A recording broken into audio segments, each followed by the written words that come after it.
Hello and welcome to All Things West Ham. I'm joined by JP from JPWHU TV and by our friend Jeff Wilkinson. How you doing, gentlemen? All Good, good, mate, thank and you, happy Dennis. New How are Year you, to mate? you and to everybody else that's watching. As it said, it's first video of 2023. So we're fresh off the back time of recording, fresh off the back of a point at Ellen Road. So let's get straight into it. Leeds United. How do we, Jeff? How do you find? What is your takeaway from the result yesterday? Well, obviously, it was clear to see the performance was better, um, but I think at the point where we are now, we just need to win games and get points. Regardless, you could have the best performance in the world. If it doesn't translate to points, then at this moment in time, it doesn't really matter. So, yeah, hopefully it's something to build on. But I'm not satisfied with it because we didn't win the game. So we're under obviously a lot of pressure at the moment.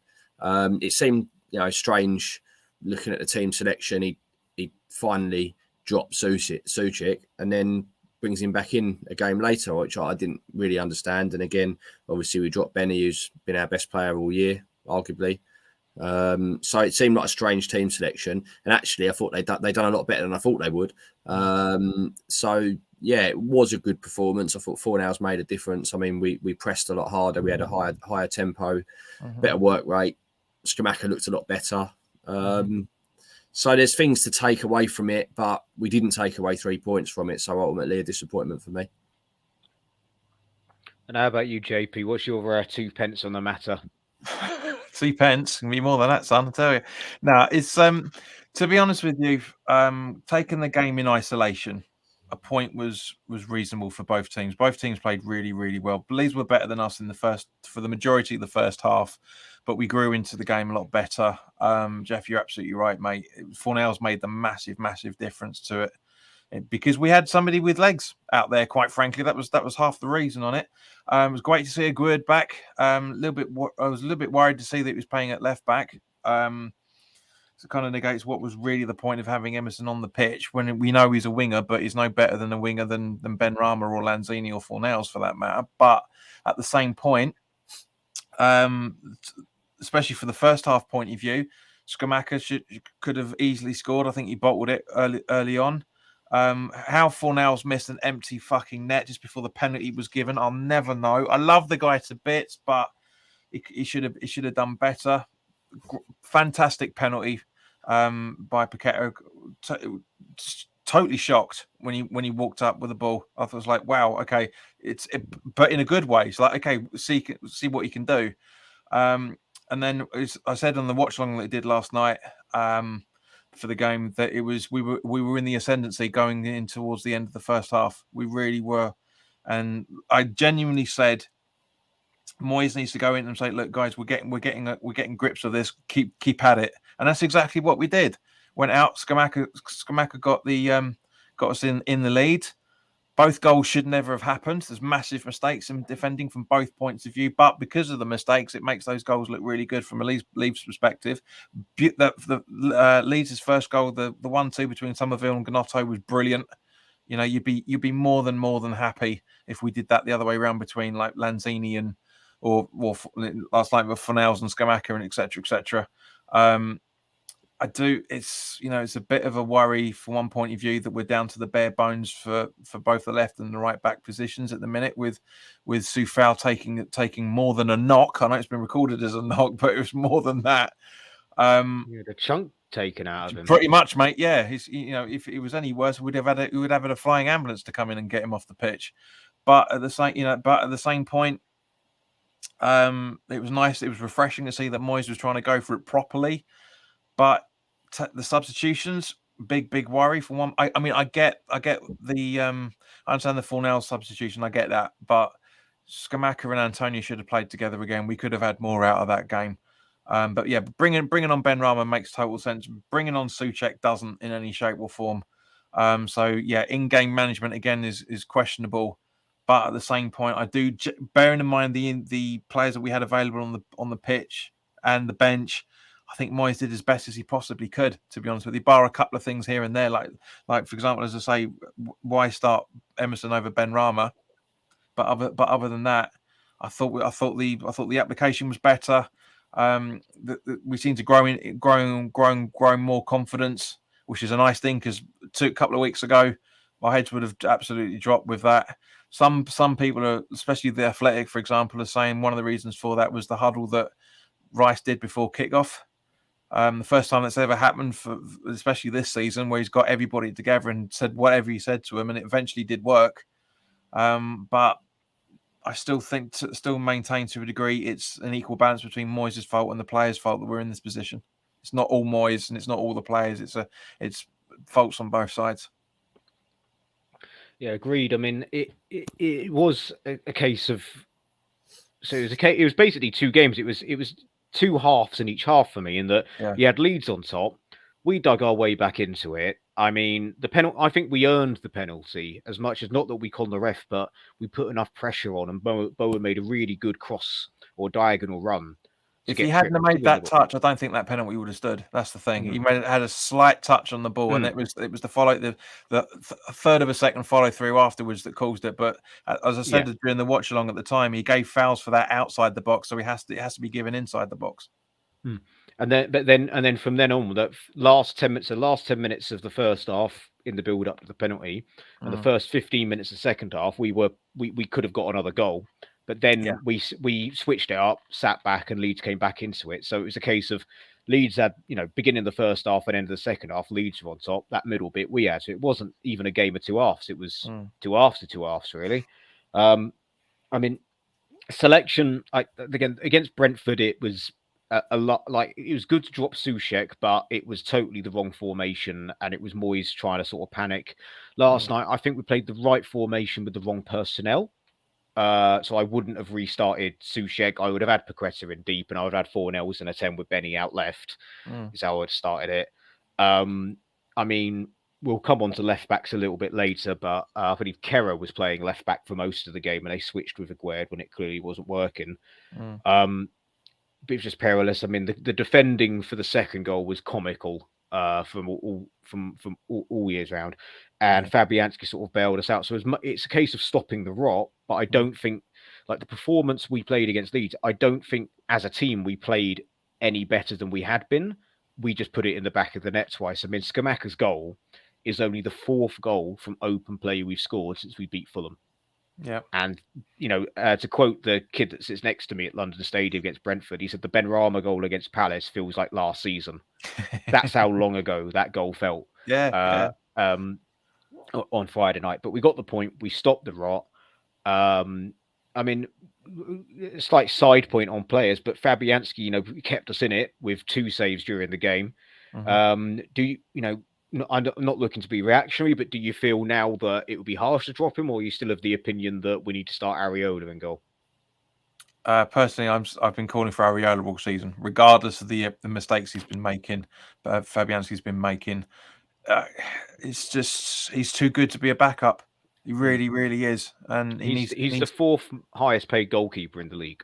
Exactly, and that aside, his ability is. I mean, Fabianski wasn't typical Fabianski last night. He was a lot quicker with his movements and his clearances and everything. Bar one, which is towards the end of the first half. But other than that, as I say, it's just, we haven't got long for Fabianski. He's got maybe 18 months, 2 years left in him before even more catastrophic Adrian-style errors start creeping in. So now is the perfect time to have Areola. I know he's obviously going to play on Saturday with the FA Cup, but he needs to have more and more game time, and especially now, bearing in mind we are with the Wolves game. If I remember correctly, he's going to be exactly halfway through the season now, from a games perspective, not a week's perspective, but a games perspective. So therefore, now's the right time to start him. How about you, Jeff? Yeah, it's just a no-brainer. I mean, everyone in the world can see that it's time for Areola to step in, other than Moyes, and I don't understand it. Like the same, like when you just listed the lineup that you'd have put out on 2 nights ago, or last night, whenever Depends it was. when it goes up, mate. But we know the Leeds game, whenever this comes out. everyone would have done that. Dennis. Mm. Like JP nodded, I nodded. Absolutely everyone would have done that exact same thing, other than Moyes. I can't get my head around it. It's like he looks at and goes, "What's the obviously and right thing to do here?" Works it out and then does the opposite of it to assert himself, or I don't know, to feel important. I don't know what it is, but it's so clear. We've got a highly paid, highly skilled, young-ish goalie who's the future of our club for the goaltending perspective. And he's just sitting on the bench watching Fabianski not play particularly well. Fab is at a point of his career where they should be swapping, and Fab should be mentoring him to a degree. I know he's experienced anyway, but look at Jussi Jääskeläinen, the way. I mean, he swapped with Adrian halfway through, and he was mentoring him the whole way through the season. And yes, Adrian didn't turn out to be the best goalie for us. But even with, sorry to interject, Jeff, but even the same thing with him and Randolph as well, wasn't it? They were two the same thing. Yeah, it's just the time. It's just naturally the time, and everyone can see it. But for some reason, Moyes isn't doing it, and I don't have the explanation for that. It just baffles me, to be honest. Mm-hmm. Well, on players that for example, one's been an out of the side, and the other's been a bit of a pariah this season. We're going to move swiftly on to Paqueta and Scamacca. I mean, does last night show that they found form? I know that Paqueta's goal, people will say, "Oh, it was a penalty," but his all-round game, if you look at his pass completion and movements, was a lot better. I mean, we'll start with JP as we started with Jeff last time. How do you think that we're starting to see the best of them now? Because obviously it was different, as we said yesterday. The difference Scamacca of against Leeds to Brentford was completely night and day, really. There's an argument to both sides of that question, to be honest with you, mate. Personally, I think it's too early to judge because it's one game. If we'd have seen that progression over 3 or 4 games before last night, or 2 nights ago, or a month ago, whenever this is going to be going up, then yes, I would say that it's more of a statute. But at the same point, that's not to disrespect Paqueta or Scamacca in any shape or form. Because we all know how bad. I mean, it was so bad against Brentford that I singled out Scamacca and shouted at him, Gianluca, tempo, because his timing was awful during that game. So from that point of view, I do hope that this movement continues, and the fact that they are slowly getting to the grips with the game more and more. But at the same point, if they don't get game, I mean, what was it? The Athletic said that the Leeds game was only what, fifth, Scamacca's 5th or 6th start since we bought him in, since the start of the season. That's nowhere near enough time to say is he finding his form because he has one decent game, and likewise with Paqueta as well, for that matter. But at the same point, I think it boils down to Fornals being out there. Paqueta seemed to be more confident with him. Rice was doing his usual work as he always does. He was one of the few people that was showing any signs of sweat. When we had that close up of was it Leeds' second free kick towards goal? He was drenched in sweat 15, 20 minutes into the game. But as I say, with Paqueta's movement is, because Dennis, you remember the video we watched when we were over in Benidorm about how well he plays and with Scamacca, and the way that Scamacca works as well. It was just down to the fact that if Paqueta's got players he knows he can pass to, and it's going to work, he plays better. And last night they proved that. So I'm hoping it is. But as I say, I think it's too early to judge it yet. Mm-hmm. Jeff, where you come down on the middle on this one? Yeah, I think JP's spot on. It is too soon to tell. I've been quite shocked and a bit disappointed looking at, which often happens, but looking at Twitter after the last few games where Paqueta seems to be the scapegoat, and everyone's saying he doesn't look interested, or we bought a dud, or he's not up to it, or whatever. I mean, he's played. I wouldn't need the fingers on one hand to count how many games he's played for us or how many times he started. It's just, it takes a bit of time to see, doesn't it? We're not playing well as a team. everyone's a little bit down in the dumps and a bit disillusioned. We're playing with 10 men on the pitch instead of 11. We you know, with Suchik in there. So of course it's going to take time for these flair players and confidence players to really fit in and start to have an impact on what we're doing. So I'm not worried about Scamacca or Paqueta at all. I am worried about getting Scamacca the service that he needs to be successful. Mm-hmm. And I think a confident Paqueta helps with that. Yep. And Fornals definitely can help with that. But I still think we need a little bit more crosses coming into the box from wide, because Scamacca's great in the air. We don't seem to get a lot of that. I know Benny and Bowen both like to cut in and onto their other foot and shoot, or try and find that pass to the top, to the midfielder coming onto the top of the box. So I'd like to be a bit more direct, I think, sometimes from wide areas, and I think that would help Scamacca. But that's going to be down to the game plan, isn't it? Bowen doesn't cut in every time because he wants to every time. He's probably been told that that's going to be his best option, isn't it? So in the game plan that they've set up. So yeah, I think it will take time. We just have to see how it unfolds. But I think they're both going to be great for us. Then before you answer your side of it, the genuine question just popped into my head for both of you. If we didn't pay as much as we did for those two in the summer, would they be as harshly treated? No, definitely not. People have huge expectations. I think even more so of Paqueta than anyone else. I think people have huge expectations of him, but I mean, I'm sure he can probably live up to those expectations, to be honest. It's just people have got to be patient. The Premier League's tough, isn't it? And far better players than him have had a torrid time settling in, but I'm sure he'll come good. Like it's clearly there. I would actually argue that they still would be, only because in the past we have made pariahs of players that have come in for near enough half the money, such as, although maybe it wasn't so much of a deal, but for example, Hernandez was a massive disappointment compared to the expectations when he came in, and we paid 17 million for him rather than 35. Yeah, I know, but also a lot of people were thinking we were getting the Hernandez from Man United at the same point.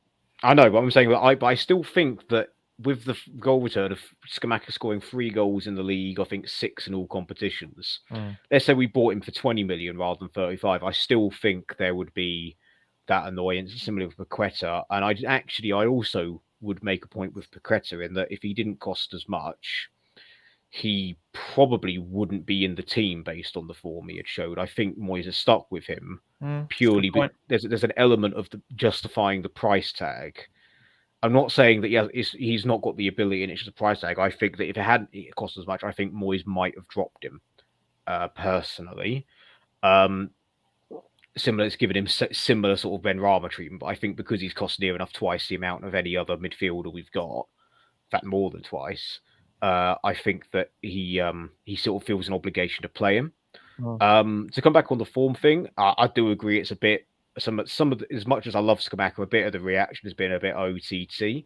All I'm saying is that I'm hoping now it clicks with Moyes going, okay, this is his game, because Fornell's passing it to his feet rather than everyone else. And as much as I've liked Benrahma this season, Benrahma was as guilty of it as everyone else, of treating him like Andy Carroll and him going up. He had 2 men on him. He had Ben Mee sat on him the entire first half.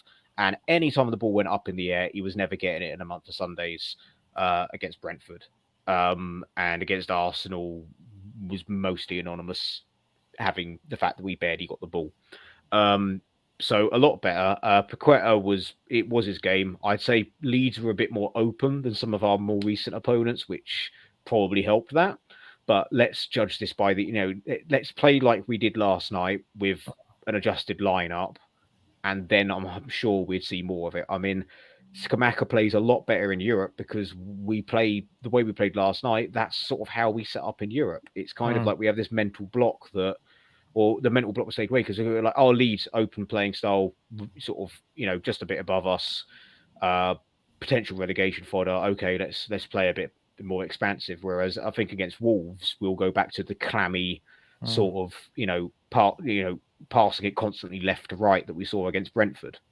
And also, Denver, just for a recap on that, Leeds for the majority of both halves were playing safety first football, even when it was 0-0. That's why we looked like we were starting to grow in it, because when for example, when Dawson and Aguerd were at the halfway mark, you only had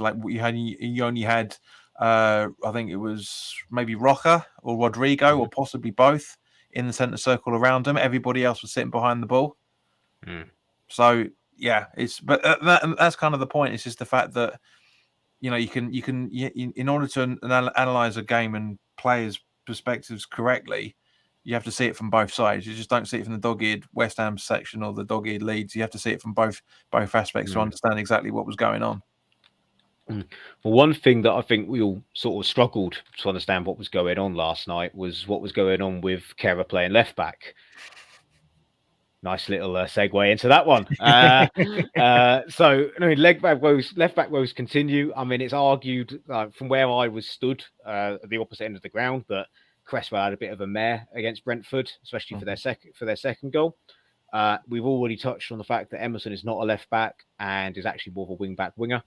And I don't understand why Kera played left back, considering I could be wrong, but as far as I'm concerned, because I did check this with my German mates, just fundamentally not a left back. They're like, no, he's very right-footed. He's played right back and centre back all of his career, and maybe a bit of holding mid. So I hope that experiment never happens again, personally. But we've got a serious issue at left back, similar to the old right back situation, where we're now trying players that are massively out of position. I'm not predicting any of you, or not even going to accept any of you suggesting Antonio as a left back before we get into this. But left back woes, short of signing someone in January. I mean, out of what we've got, who would be your left back for the next game?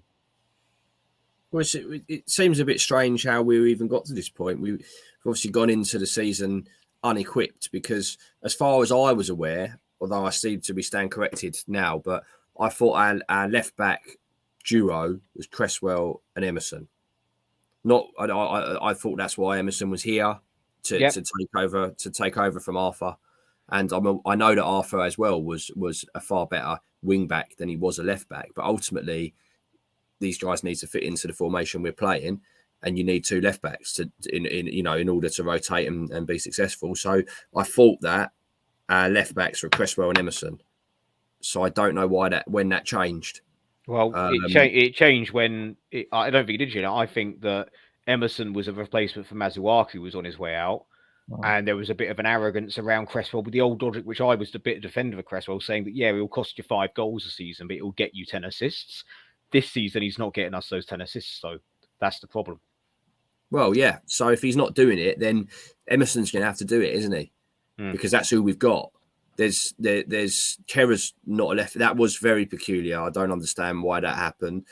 I don't think it's particularly sensible having Aguerd bombing up and down on his first game back after injury.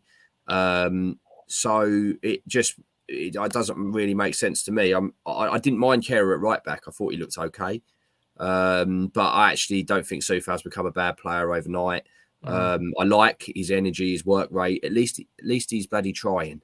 He might have had a few bad games, but then so's the whole team.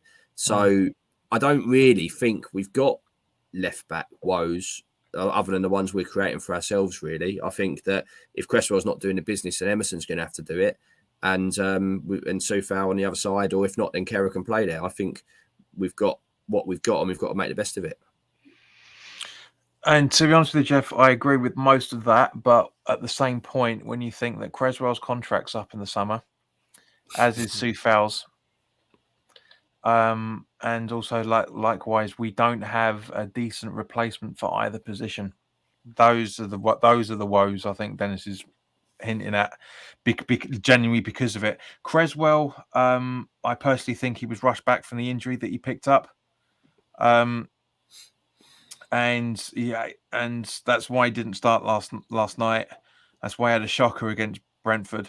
So that it is a worry. But at the same point, bearing in mind putting somebody in who's new to the league and has never played in that position, Dan, as both of you talked about, I didn't think he did too bad. To be fair, he didn't do brilliantly, didn't set it alight. Hence, with Aguerd getting into that position instead a little bit long because it just wasn't working. But at least they had the announcer realise it wasn't working, and I guarantee probably Kara said it to Moyes before Moyes realised it, 100%. You know, and it is we're into the scenario of priorities in both windows being right backs and left backs again. So it's you can argue that the bigger picture question really is it's more of a factor of have we got left and right back woes. That's the bigger issue, especially bearing in mind if Dennis, as you and I just were joking slightly about Soufal picking up the injury last night, he could be out for a couple of weeks. Who are we going to be put out there? Kehrer, granted, but you know we're looking like we're losing Ashby in a few weeks' time if it hasn't already happened. Ben Johnson was on the bench. Not going to be looking. Ben Johnson was on the bench last night against Leeds. I would give him a game against Brentford because it's the FA Cup, and right now focus has got to be the league right now. So I'd give him the game again. I'd play him and Emerson in a flat back four against Brentford and just see how it goes. Exactly right, mate. We have. That's where I was coming to. We have to trial it. Johnson's probably not going to get that much game time because of the arrogance he's showing in his contract renewals conversations. So it's going into the window needing both fullbacks and maybe another striker again. I think we need more depth up front anyway. We need, but you know, probably what you're saying is, do we need another real focal point up front? I'm not so sure. I think we need some depth up front. You know, when it's not working, who can we bring on in for the last 10 minutes of a game, sort of striker? Yeah, or someone that's going to play alongside Scamacca from the start or from the end, as you're talking about, or likewise with Antonio. We've already segued into the next section, which is, will we invest this window, January, which is typically one where you just don't get your hopes up as a West Ham fan. But we're in a relegation battle, let's face it, lads. Yeah. For context, should we beat Wolves, Moyes will have 1 point less than Pellegrini got when Moyes took over. So we are very much in a relegation battle. There is no denying it. Well, mate, we're only out the bottom three because we've got a -1 better goal difference than Everton. Thank you very much, Brighton. Nice one, lads. Always liked Brighton, just when it's not us. First of all, question before we get into hypotheticals of what we need, because it's all we have so many conversations about what we need. It don't necessarily. Well, we've just done it for one. Yeah, but do you feel like will Krasinski rustle up a few coins from the Czech Republic? Will we be seeing more investment this window? I know. So obviously, those that have not signed up to the Patreon, I do believe that this has been a discussion on the Patreon where you get exclusives on for the latest update. But the sort of debate over will we invest, where would we invest is on there. So just a little bit of a push of the Patreon there for our loyal viewers. But do you think we will invest? Just to, obviously not just a straight yes or no, but do you think it's going to happen? What would happen? Who's it going to come from? Well, personally, mate, I think the only thing we are going to invest in is a temporary cover for Cornet if he has to have this surgery that X mentioned on the podcast. I think that's it. Genuinely think that's it. Again, X mentioned a few weeks ago that Moyes was suggested to bring in another striker, and he turned the idea down. So I think Scamacca and Antonio have got enough to do it.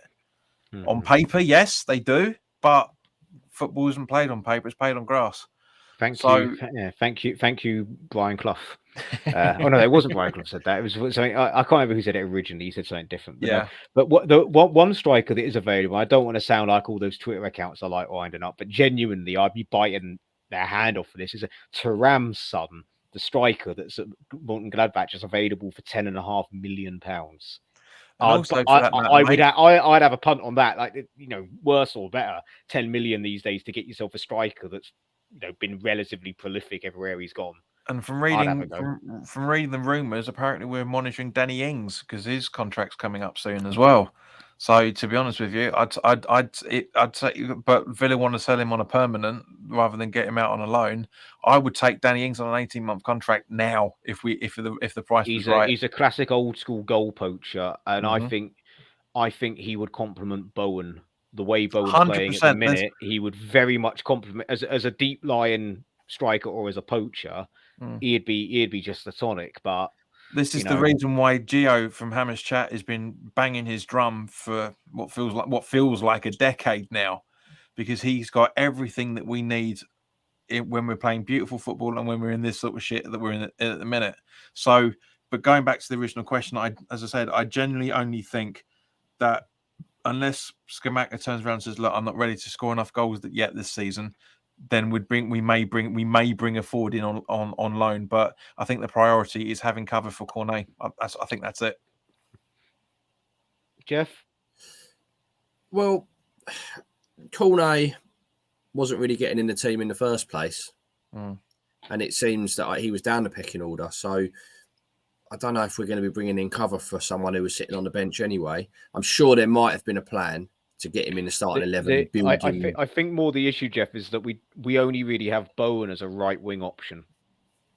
Unless you play Ben Rama or Fornells there, which is bad enough playing Fornells on the left wing. Because if I remember correctly, I think the plan was for Cornet to come in and Lanzini to go in this window.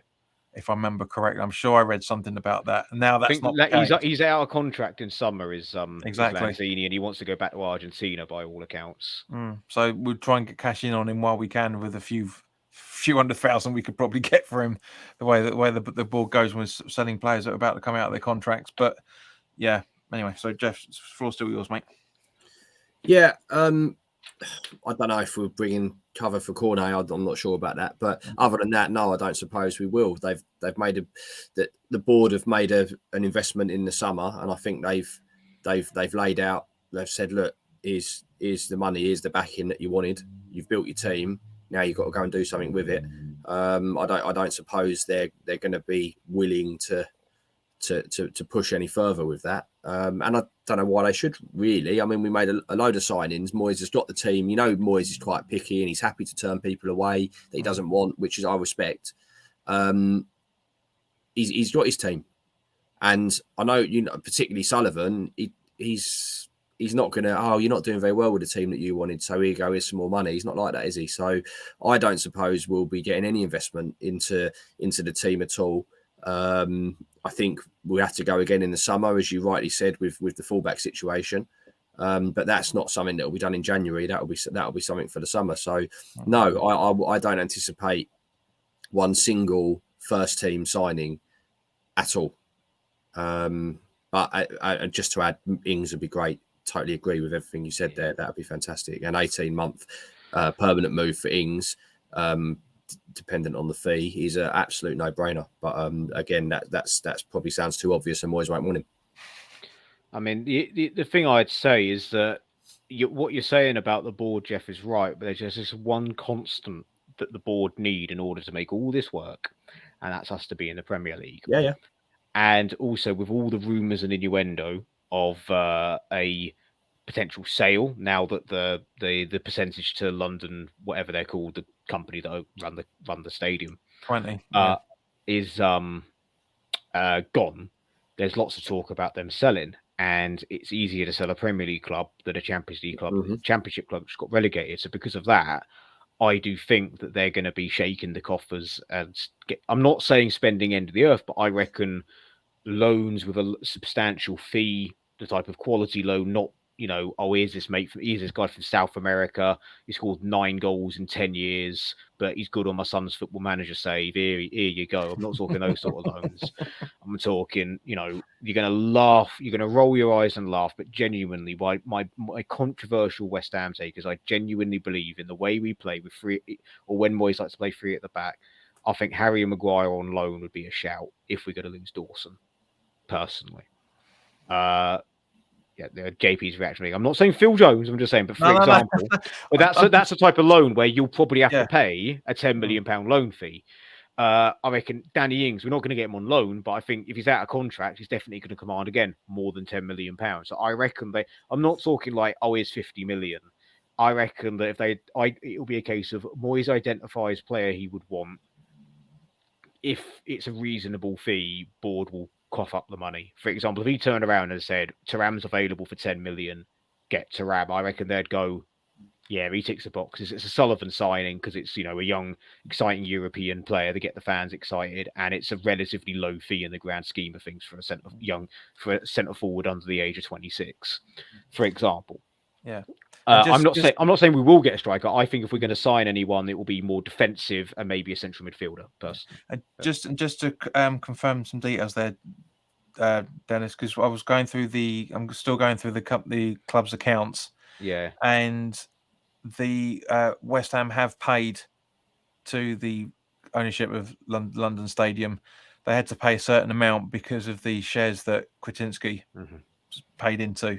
But yeah, that was up to April 2023. So yes, financial, yeah. It's it's still that's still kicking around. And obviously, of course, and I'm sure this will probably be a nice little segue in as well for the next subject we're going to talk about. But obviously, there's been a big shake-up at the club. Yep. I mean, for example, David Gold, sadly, at time of recording, passed away yesterday. It could be 2 days ago by the time this is out. So obviously, rather than starting on the sad note of his demise, I decided to end on it. I wouldn't be surprised of what you were alluding to, JP, that as their business partners, I think that there would have been something written down where if the other passes, the other gets the shares, or it goes to the family and decides. So it wouldn't surprise me if David Gold shares go to David Sullivan. David Gold was the minority of the three. I believe he owned less than Krasinski towards the end as well. If again, just to interject, Krasinski purchased 20%, and was it November 2021? Now it would be, and then he purchased another further 5. So there's 25% of which is David Gold's shares that are, for lack of a better way, putting it in limbo.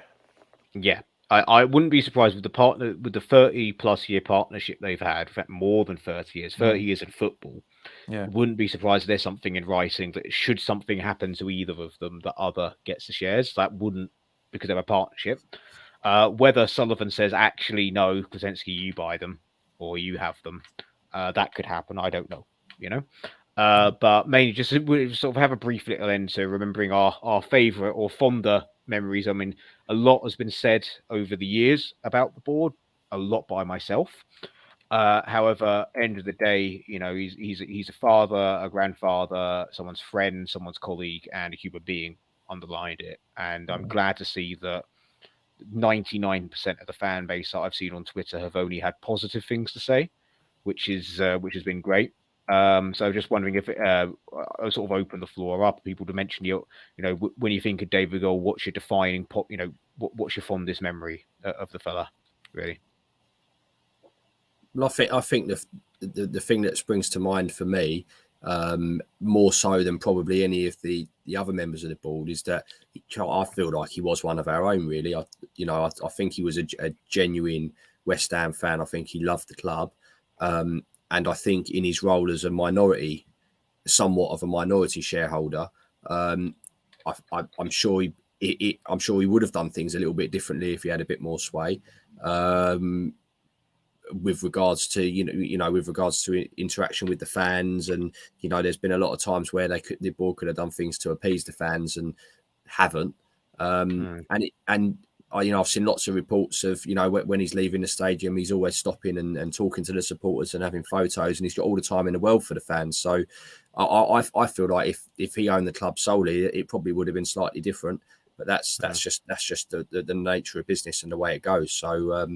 But no, I personally felt like he was one of our own, and and had great respect for the work that he did do, and I think he'll be sorely missed by the club and by the fans. With regards to his shares, they're old boys. They've got to have had a plan, a solid plan in place for what happens in this eventuality. So I'm sure that there's nothing that's going to be left to discussions at this point or to chance. I'd be very surprised if it was anything other than his shares benefited his family.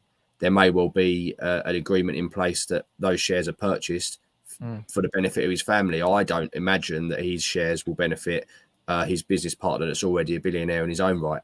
So, yeah, I somewhat, I know you sort of see it slightly differently, but I'd imagine that his shares are now owned by whoever his beneficiaries are. Yeah. Apologies, Jeff. I should have been clear. I meant that there was okay, we'll buy them off them, as in like, yeah. That's what I mean. Like it goes to the children, and then they'll be bought off him Oh by yeah, David I would Sullivan. say What I so. meant. Sorry. I don't think we're going to get a new board member, but they'd have planned for all of this. Of course they will, but either way round, because even if you're a young man, when you've got that much money tied up in something, there has to be a solid plan, doesn't there? Yeah, absolutely. And we'll find out what happens when this season's accounts are published, either at the end of this year or beginning of 24, because they'll have to disclose it, because it's a financial transaction, whichever way it happens. But and of course, I'm speaking on behalf of you two and everybody else. Everybody offers their condolences to the Gold family for this very, very difficult time, especially with. It's never easy losing a loved one right at the start of the year. I know from personal experience, Tuesday was the 13th, was the 12th anniversary since we lost Dad. So it's very, very tricky, because you always think of family members at the best of times over Christmas and New Year. And it was a real shame. The interview that David Gold did with Dave, was it 4 or 5 years ago now on the West Ham Way? Yeah, it's about 2018, I'd say. Yeah, it was a lovely conversation. I know a lot of people got their backs up about it, because the questions weren't exactly posed to what people would have really asked them if they had him in the room for 50 minutes. But that's another conversation. But again, Jeff, as you're saying, that his heart and his warmth for the club really, really came over in that conversation. At the end of the day, he was in his mid-70s when he did that. So if I can speak that eloquently in 30 odd years' time, I'll be very, very happy from that point of view. And I do unfortunately feel that he's been ill for a while, which is one of the reasons why this would have been taken care of, as we've mentioned. I do, and also along the same point, big respect to Leeds by letting having their players have black armbands. To show their commiserations as well, and the wreath of flowers that put on what would have been David Gold's seat was a beautiful touch. Really, really was. And it just shows how like him or loathe him, as I said when I tweeted about it. Whatever you feel about him, he was a lovely bloke, and it's a shame to see that he passed on. And again, hopefully for a lot of people that have more IQ than a glass of water have actually realised that it puts things into perspective, that as much as we love this football club and as much as it pains us and it irritates us and it frustrates us, life is more important than a football club. And and he's taken care of his family as he was, and we all know the rags to riches story. Again, if you watch the documentary movie Iron Men, out of the three, the lesser is the lesser of the three evils that we've had running the club since in the 12, 13 years now. Took the words out of my mouth. And and even then he comes over as a really, really nice guy. Granted, it's a bit of a PR twist from one point of view, but at the same point, that's what I think. I do genuinely think that's one of the reasons why he was the silent partner out of the two, because it would have come over. It was Sullivan's agenda and stuff. But it'd be very, very interesting to see what happens behind closed doors over the next 6 months, because I know everybody was speculating. Now that from April onwards, is this going to be the time when the David Sullivan puts the club up for sale officially? I've got a funny feeling that's going to snowball now. I really think, because at the end of the day, Dennis, as you said, they've been in partnership for since the 60s, wasn't it? If I remember correctly, 60s and 70s, early 70s, I think. Early 70s. Having Bobby Moore as the sports correspondent for the Daily the Sunday Mirror, or whatever the paper was, Daily Star. Yeah. I'd be very surprised if David Sullivan wants to continue on for much longer without his cohort, his best mate, and his lifetime working partner. Not now. There's another partner on the scene as well. It seems like an opportunity for a transition. And so, and Dennis, I'm sure you're itching to give to say your piece. But if I could just add one thing, I think he's it's very important also to celebrate the life that someone had. It's not all doom and gloom, is it? If someone lives to the age that he did and had such a great life and was so successful and has set up his family for their life and probably multiple generations after that, I think that should be celebrated as well. So he's done fantastic, really, and he'll be remembered for all that positive stuff that he did and how well he did from rags to riches, as you said. So I don't think it's all bad news. I don't think it's all doom and gloom when someone achieves as much as he has to such a fine age.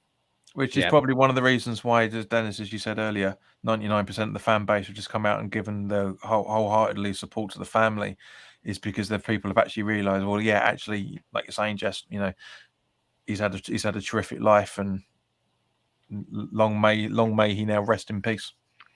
Yeah, I mean, I tend to have that attitude. I mean, to indulge a slightly personal anecdote, when it comes to ever speaking at funerals, I do tend to treat it like a very polite and respectful comedy roast, almost, where I'll have a bit of a laugh with the family or say some more fonder, funnier memories. But yeah, I think the main memory that sticks with me with David Gold is the image of him having the playoff trophy at the playoff final. I mean, a lot of, and just as much as I don't want to bring up negative stuff, but that got some ire in the tougher years for the board, saying, "Oh, it was all about them." But for me, I think that was more, especially considering him and Sullivan.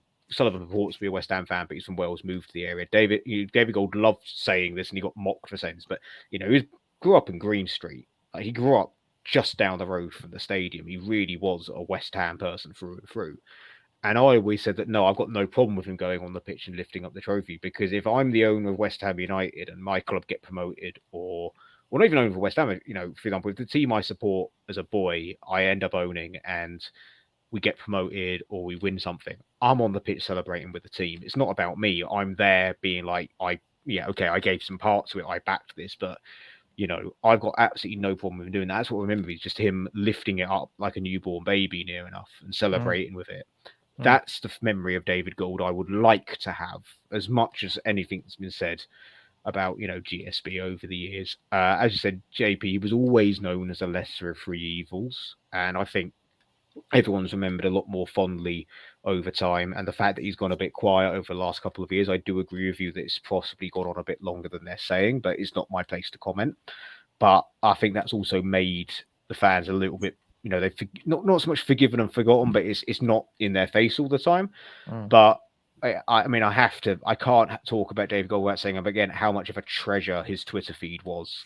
The way he would own trolls, even when I was angry at the board, I couldn't help but just laugh and clap when people would tell him to sell up and stuff like that, and he would just destroy them on a bit of grammar or something like that, fully knowing that himself misspelling everything because he's dyslexic, just fully owning it.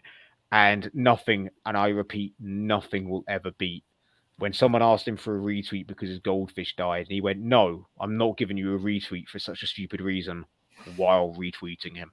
I mean, people thought he was being an idiot. No, that's an advanced level of humor. Yeah, like that is 100%. Him being clever. Like, that was brilliant. That's very ironic and very like, no, I'm not retweeting it. What a stupid reason! Like, people were like, "He's an idiot." I'm like, no, that's actually a very good dry sense of humor.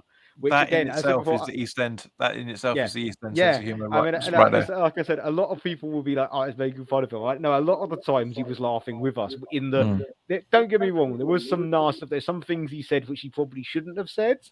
But that's my favorite two favorite David Gold memories is the playoff final. And no, I'm not giving you a retweet because your goldfish died. Are you sure he's dead, DG? So.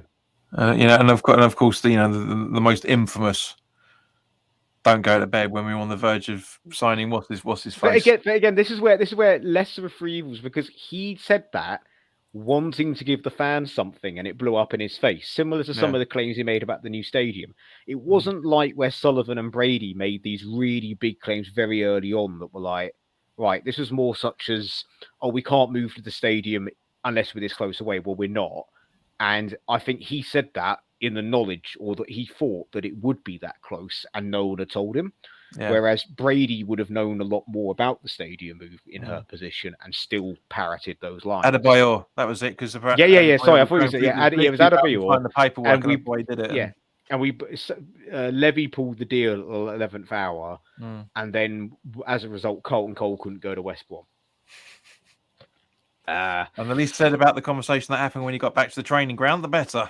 Yeah, so it wasn't even that. He was at the West Brom stadium, absolutely going mental. It was in the plane, if I remember correctly. He was told to turn around or something, wasn't it? Something like that. No. He'd had his medical. He was there, ready to sign Jesus, everything. Like he was at my memory was he was at the stadium at like 11 o'clock at night, and he went into a room without his agent and was just shouting at Sam Allardyce because he was like fourth choice striker at that point. But as I say, it is a shame to see that he's passed on, and yes, I mean it's a shame when anybody passes on. And we lost a load of people last year, and we're not even a week into the new year, and we've started to lose people again. Well, that being said, obviously we've had our little section. Please, respectfully, if you want to add some comments at the bottom of your favourite memories of David Gold, that'd be great, and then views and opinions on our views. I know that myself, I will be more than happy to reply to people on their views and comments, and obviously you can see our Twitter handles on here if you want to interact with us. This show will hopefully be uploaded tomorrow on Friday, but it might be a bit later. But until then, the only thing I can say ahead of our game against Brentford is come on you Irons. Come on you Irons. Come on you Irons.